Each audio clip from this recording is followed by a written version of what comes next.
Hey, what's going on guys? Welcome to another video here on the channel. This one is going to be a what would have happened for the WWE 2K19 Casual Universe mode. So for those of you who don't know, there's a series playlist on the channel, I'll link in the description. But back in WWE 2K19, Tyson and I started a co-op universe mode where it was a very realistic, serious series. And then at one point I made my own series to do by myself, where it was just like some random show, not serious in any way. It was basically just me playing a game to get some more enjoyment out of the game that way, instead of having to be super serious, realistic all the time for the proper universe mode. So, that being said, I started a show where I started a universe mode where it was just me controlling Velocity with a very small roster of about like 10 guys or so that would get a little bit bigger, but not very much. Use my own titles and all sorts of stuff like that, and it was cool. It was a fun time. Eventually, I brought Tyson in, and he had his own show where he was controlling his own version of No Mercy as a weekly show, his own titles and stuff like that, his own small roster of some of his favorites and stuff like that. And yeah, it was a lot of fun, and of course, in usual us fashion, we didn't get very far. We got to the next pay-per-view, put that out, and then the series is dead in the water at this point. And we're not going to end up coming back to it, obviously. So yeah, but with that being said, we left off on that Money in the Bank pay-per-view, which was the third pay-per-view that I did, and it sort of made like a cool kind of like bookend, where it felt like even if we didn't get as far as we wanted, do as much as we wanted, we at least got to like kind of close a bit of a book there. Like we got to a pay-per-view, a good ending point, even if that wasn't the intentional end. Or obviously, as I've alluded to, I have more notes and stuff like that, things that were planned, and we'll go through that for both No Mercy and Velocity. Tyson's not here, sadly, but regardless, I'm going to do it here today, just because I really want to go through this. But the final episode, the Money in the Bank pay-per-view, the card was a No Mercy World title match between John Cena, Daniel Bryan, and Shinsuke Nakamura. There were some qualifying matches to lead up to that triple threat. John Cena beat Ricochet. Shinsuke Nakamura beat Finn Balor, and Daniel Bryan beat AJ Styles to qualify. I'm doing this off the top of my head. You can probably tell by the commentary there. But then there was my Velocity television title match, and that was champion Jeff Hardy, who had just recently won the belt, defended it in a rematch from previous champion Brian Kendrick, and this was his second defense, and that was against Roderick Strong. And I said if Roddy wins, I would officially sign him to my show, but he was not yet. And Jeff previously had a really long losing streak that he was finally starting to turn around, and that would culminate here. As, by the way, Daniel Bryan would become the first No Mercy World Champion, and Jeff Hardy would retain, becoming actually only the second person in the entire Casual Universe mode here to successfully defend a belt twice. Weird statistic, but that was one I brought up quite a bit. Then we had our cross-brand Money in the Bank ladder match. We had a random brand versus brand match between Andrade and Brian Kendrick, I want to say. Yes, that is exactly what we did. Andrade versus Brian Kendrick. Andrade was on Tyson's show, and Brian Kendrick was on my show. And then we had Tyson's No Mercy European title match. Champion Baron Corbin, who won a pin and give up battle royal on the first episode of No Mercy to become the champion. And he would be taking on rival Cedric Alexander. And then the main event, my Velocity World Championship. It was Champion Edge defending in a TLC match against Shawn Michaels, and he would successfully get the win there. Corbin would actually... Cedric would win the match, but Corbin would retain the title. It was by DQ. The Crossbreed Money Bank ladder match would be won by Matt Hardy representing me, my show Velocity, and then I actually don't remember who won the brand versus brand match, which we simulated. Brian Kendrick won the brand versus brand match. But nonetheless, that is the Money in the Bank card. That's what we booked there. So the ideas for Velocity that I had for actually... Oh, I actually lied. Tyson and I had not got together to do anything for No Mercy. Everything was booked by Tyson for No Mercy. I had no say in that one at all. But I did come up with some ideas in the times that we didn't record. But no, neither one of us did anything for No Mercy, so never mind. I don't need this Google Doc open. So then, all of just Velocity then. All just what I was planning if I actually ever recorded anything for a 4th month of Casual Universe on my show. So right away, I did have a few things booked. So I was having my 3 matches on Velocity. I was going to have Roger Strong after failing to win the TV title at Money in the Bank. He was going to work for a contract against the custom character of my own, Benjamin Daniels, who is the brother of Adam Daniels, another custom character. Ben had appeared before in a tag match teaming up with no, I don't remember now. But he had been on the show before, Roddy had been on the show before. They're going to battle for a contract here in the opening match. And then I was going to have a match between Triple H and Shawn Michaels. Triple H, just like Jeff Hardy previously in the series, was on a massive losing streak, was not doing well. Shawn Michaels was on the other end of that, was doing pretty well. So I was going to have Triple H versus Shawn in an effort for Triple H to try and fight his best friend, to try and turn things around if he can get a win. And then I was going to have a TV title match, and it was going to be Brian Kendrick's last opportunity to get back the TV title against Jeff Hardy. And was basically his reward for beating No Mercy's Andrade at Money in the Bank.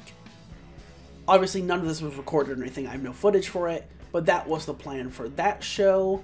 Week 2 was gonna be, and this was in the build-up to SummerSlam, if we had recorded anything, for the record. Episode 2 of Velocity in month 4. The opening match would have been Chris Jericho versus CM Punk, because both men had earned one-on-one opportunities for the Velocity World Championship, and neither got that opportunity, so the winner was going to go on to face Edge at SummerSlam for the title. And then I was going to have a battle royal, big battle royal, to determine the next challenger for Jeff Hardy's TV title, and that was going to be Christian versus Sami Zayn versus Shelton Benjamin versus Shawn Michaels versus Triple H versus The Miz, and then the winner of Roger Strong and Benjamin Daniels versus Bryan Danielson. All those guys plus the winner of Roger Strong and Benjamin Daniels from the previous week. And then the main event would have been Brian Kendrick teaming up with the Velocity World Champion Edge to take on the Hardy Boys. And my only note for that match would have been Kendrick is going to use his opportunity to try and move up to the world title scene after having dropped the TV title and not regaining it. And then the Hardys decided to team up again after they had disbanded in the universe after having no success in tag action. But they had gained success in singles action, with Jeff being the TV champion and Matt being Mr. Money in the Bank. So that was the idea there for that week. Week 3 of month 4, I only had 2 things on the card, and I was figuring out something after the 8-man battle royal to crown the next opponent for Jeff Hardy's TV title. And then I also said I was going to have Brian Kendrick versus the winner of Punk versus Jericho, again using that to try and get Kendrick to move up potentially to the world title scene. And then that's all I have. I didn't actually fully book the show or anything like that. But then week 4 of month 3, I only knew I was going to do, in the main event, Edge versus the loser of Jericho versus Punk. Still giving them their opportunity, but giving the loser a non-title match in the main event of the go-home show to SummerSlam. That was the idea there. And I did have some ideas for most of my roster specifically, which we'll go through right now that the potential card ideas are done. So first I had Jeff Hardy versus somebody for the TV title, and my ideas for that could have been, I said I was not going to give Triple H a shot right away because he needed to build himself up after being on the losing streak, and at that point still being on a losing streak. I said maybe Sami Zayn, and I could bring up how Jeff couldn't win back in month 1 in the tag feud. I also said, does Punk go for it and back down from the Velocity World title? Maybe.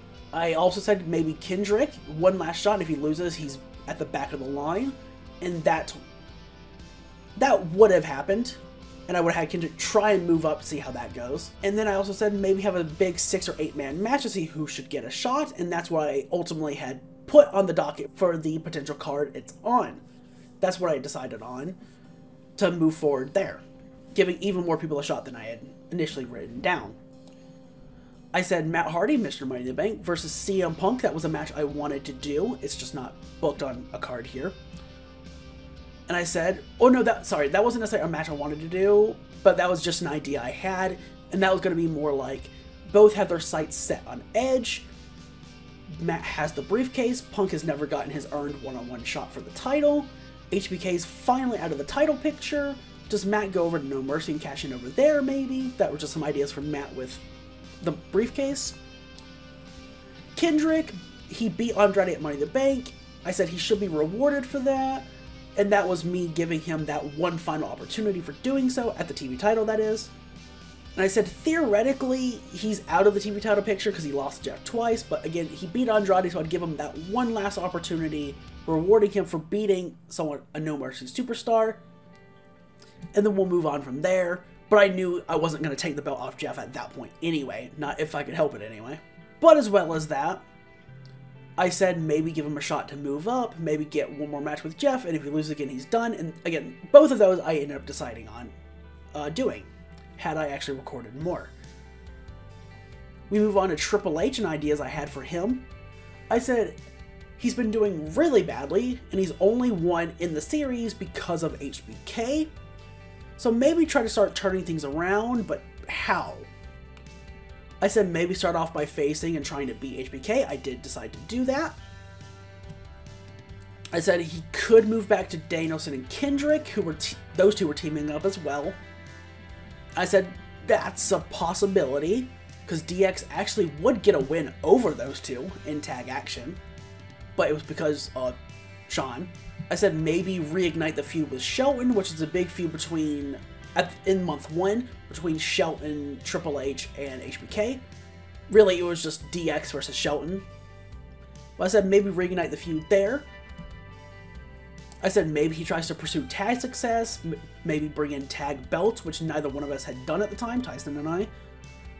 We didn't have tag belts for either show, but maybe we could do that. I said also maybe Triple H goes for the TV title because he's never actually attempted to do that himself. He was in a tournament for the vacant title at Extreme Rules, the second pay-per-view I ran, and I had that tournament. I had the title get vacated because I had Shawn option C, the TV title, getting a shot at Edge for the world title in a previous episode. That's what I did there. So vacant title, and that's where Kendrick won it, actually. Because Shelton once again beat Triple H in that tournament. Because I intentionally booked that match again for the tournament. But those were the ideas for Triple H. We move on to the Velocity World Champion Edge. And I said, looking at the stats, he's been a prize fighter, kind of. He doesn't compete too often. He manages Christian. He observes everyone else. So I said, here's an idea, maybe bring in Kevin Owens at some point, prize fighter versus prize fighter. And I said, if I do this, KO could beat Edge's next opponent after SummerSlam. Which again, had I done more, I still think that's a really cool idea that I probably would have gone with, maybe. But then I said, I don't necessarily have to worry about Matt because of the briefcase, and there's also the possibility of him holding on to it. There's a possibility of him going over No Mercy, etc. And I also put down, does Punk get a shot? I said, I don't know. I was going to leave that one officially up to whoever won the one-on-one between Punk and Jericho. And then I said Jericho and The Miz, because I had them as a team. So I said, Chris started off really well, but has fallen off since the injury, which he got injured right before he was going to get his one-on-one match with Edge for the title to crown the first champion at the Backlash pay-per-view. He had a minor injury that I pulled him out of the match, but because of that small injury, he didn't get his match. So that's where that comes from, by the way. I didn't explain that until just now. I said The Miz hasn't had success at all, except for his one win over Punk. Does Chris get a shot at Edge one-on-one since he never got the title shot he earned? I said, do they start working tag matches maybe? And I said I could do maybe like Miz versus DX, maybe versus Danielson and Kendrick, versus my self-dubbed Ring of Honor boys, which was Punk and Sami Zayn, versus ENC again maybe have the Hardys reunite, or Jeff Hardy and Benjamin Daniels since I was bringing Ben in. Maybe the Deleter of Worlds, because I hadn't quite brought Bray in, but I had him appear for a show. I said maybe I could bring him in again and do some more stuff there. Just kind of like potential tag ideas if I wanted to run with that. And I said, is there any other way Miz could turn things around? And I had not thought of anything else in the time that I was working on this document, still planning on keeping the series alive. And then I have a small section for the 8-man pin and give up battle royal in week 2 of month 4. And I said if Christian wins, I want to build around his match with Jeff at Extreme Rules, which was a round 1 tournament match to crown the then vacant champion. Christian won on that occasion. But that was kind of like, but it ended up being a very strong performance for Jeff, and that's kind of what started things. That's kind of what allowed Jeff to start turning things around. Then I said if HBK or Shelton win, either one build around their feud with each other and get the other involved to build towards the SummerSlam match. I said if Triple H wins, talk about him having no luck and being carried by HBK. And I was like, is this opportunity what he needs to turn things around? If Sami Zayn were to win, I said build around him kind of just being there. He's looked okay at best. Not bad, not good. He looked really good early teaming with Punk. And build around month 1 and always beating Matt and Jeff. I said if The Miz wins, similar to Triple H, but bring up his wins over Punk, Ben, and his performance at Extreme Rules. I said Bryan Danielson, similar to Triple H and The Miz, build around wanting to avenge Kendrick. Build him up similar to Triple H and Miz, but also build around, again, just wanting to avenge Kendrick not getting the TV title back since they were a team. Roddy, I said, if Roger Strong wins, build around his previous attempt in attacking Ben at Money in the Bank, who accompanied Jeff to the ring, since, again, they were allies. Ben, I said, if he gets in the match and wins, build around him being new and wanting to make an impact. And then I turned around at the end and said, let's not have Shawn in this match. He abandoned the TV title, fill his spot by a surprise entrant, and I was going to bring in Kofi. Because Kofi's great, and I wanted to use him more. And this was also, I want to say around the time that I not only wanted to use Kofi more anyway, but I know I'd already had ideas for Co-op Universe, the realistic one. I had ideas to already have Kofi win a world title there anyway. And sadly, we just didn't record up to that point, so that never happened. But I had that plan. I was going to have him be the World Heavyweight Champion on my show for the realistic universe. And then the last thing I have was the Velocity World title, Punk versus Jericho, that was going to happen no matter what. And I said the loser's going to drop down to the TV title scene. And I said there was if Punk wins, if Jericho wins, but I didn't really have anything there. And then I also said at the bottom, in the build, have one of them face Kendrick, have the loser of Punk versus Jericho face Edge in a non-title, which I already talked about before. That was all going to happen anyway.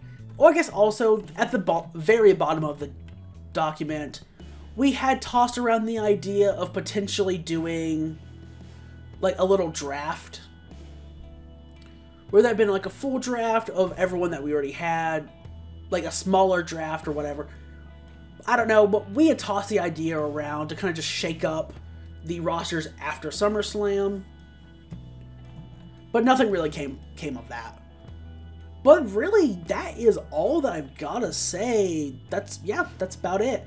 That was everything that would have happened in the casual universe mode that Tyson and I had in WWE 2K19. Those were the leftover ideas and what, like I said, what would have happened, what we were going to plan on doing. Hope you enjoyed this look through of that. If you did, leave a like, comment down below, share it up on social media, do all that good stuff. And until next time, I'll see you later. Bye, guys.